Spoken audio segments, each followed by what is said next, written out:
there is a question, is the attitude of Islam to history. And in fact, what we find, the basic attitude is that all history is in fact an Islamic history.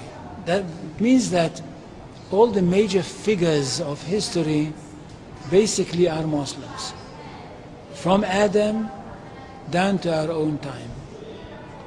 So if the Jews or the Christians are demanding something and basing it on the fact that there was a king called Solomon, or a king called David, or a prophet called Moses, or Jesus, then of course what they are doing, they are saying something which is not true, or in fact they don't know that all these figures were basically Muslim figures.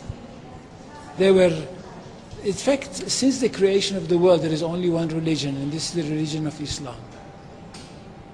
So if anybody says, look, there is a place which is connected with Solomon, and that's the place where the Temple of Solomon stood, a true Muslim would tell you, yes, absolutely right, but don't forget that Solomon was a Muslim, and David was a Muslim, and Abraham was a Muslim, and Isaac was a Muslim, and Jesus was a Muslim.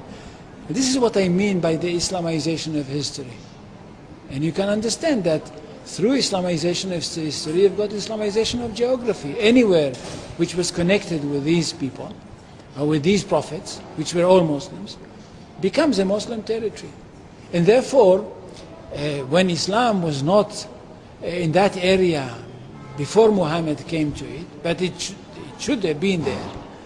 In that area, I mean in the Middle East or other parts outside the Middle East, which are now Muslim parts. Any place like this had to be freed, not to be conquered, had to be liberated. So Islam appeared in history in the time of Muhammad, or reappeared in history from their point of view, reappeared in history as a liberator. And therefore there is no Islamic occupation. If somebody occupied anything, it would be always somebody else, not the Muslims.